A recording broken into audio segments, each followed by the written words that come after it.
जय श्री कृष्ण मित्रों। तो कैसे हो आप सब? उम्मीद करते हैं बढ़िया होंगे और अपने जीवन में गीता के संदेश को अपनाकर अपने जीवन को बेहतर बना रहे होंगे। तो आज हम लोग भगवद गीता के अध्याय 5 देखेंगे। तो चलिए शुरू करते हैं। भगवद गीता का 5वां अध्याय का नाम है कर्म संन्यास योग, कर्म और संन्यास का योग, जिसमें भगवान श्री कृष्ण कर्म योग, कर्म करते हुए जीवन और संन्यास, त्याग के मार्गों के बारे में बताते हैं।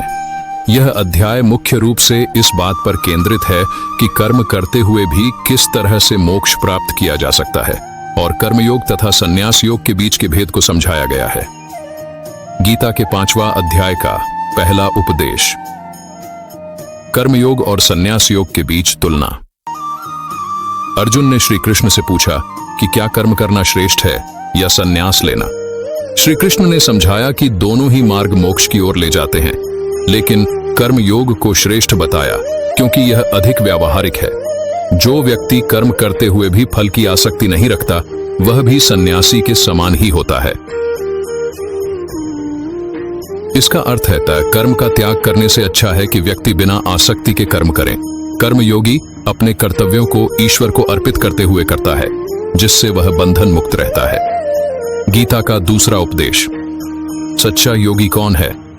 श्री कृष्ण ने कहा कि सच्चा योगी वही है जो अपनी इंद्रियों, मन और बुद्धि को संयमित रखकर कर्म करता है।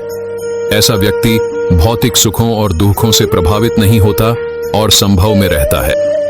वह व्यक्ति जो सबको एक समान देखता है, मित्र शत्रु, सुख दुख, मान अपमान में संभाव रखता है, वही सच्चा योगी है।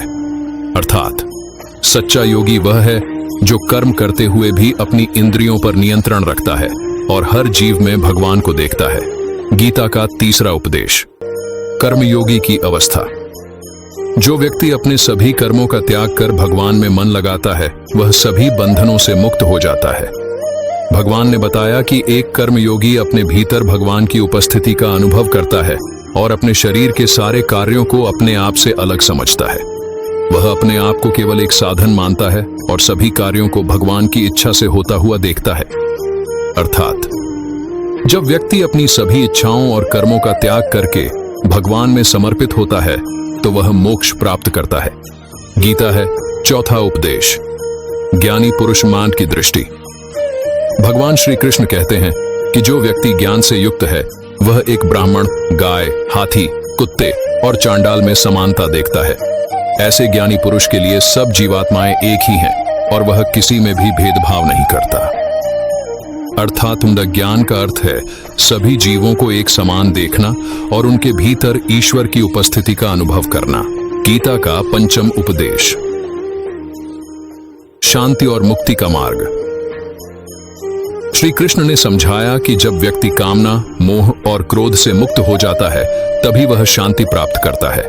जो व्यक्ति ईश्वर में स्थित होता है, वह न तो सुख में आसक्त होता है और न ही दुख में विचलित होता है। ऐसे व्यक्ति को शाश्वत शांति प्राप्त होती है। इसका अर्थ है जो व्यक्ति सांसारिक वस्तुओं की इच्छा, मोह और क्रोध से मुक्त होकर भगवान में स्थित होता है, वही सच्ची शांति और मुक्ति प्राप्त करता है। गीता का 6वां उपदेश, ध्यान और भक्ति का महत्व। श्री कृष्ण ने कहा कि जो व्यक्ति अपनी इंद्रियों, मन और बुद्धि को संयमित करके केवल ईश्वर के प्रति समर्पित करता है और ध्यान में लीन होता है, वही परम आनंद और शांति प्राप्त करता है। अध्याय के अंत में भगवान कहते हैं कि जो व्यक्ति मुझे, भगवान को अपना अंतिम लक्ष्य मानकर समर्पित होता है, वह सभी कष्टों से मुक्त होकर परम शांति को प्राप्त करता है।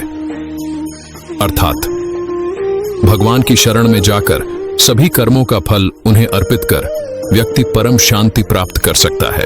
अध्याय का सार, कर्म संन्यास योग में भगवान श्री कृष्ण यह स्पष्ट करते हैं कि कर्म योग और संन्यास दोनों ही मोक्ष प्राप्ति के साधन हैं, लेकिन कर्म योग श्रेष्ठ है।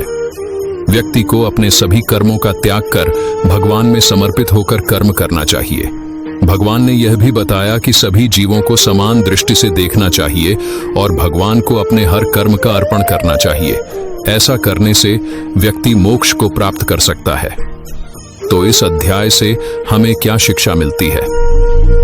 भगवान श्री कृष्ण ने इस अध्याय में यह समझाया है कि बिना आसक्ति के कर्म करते हुए भी व्यक्ति मुक्ति प्राप्त कर सकता है। जब व्यक्ति अपने सभी कर्मों का फल भगवान को समर्पित करता है और हर प्राणी में भगवान की उपस्थिति देखता है, तब वह सच्ची शांति और मोक्ष प्राप्त करता है।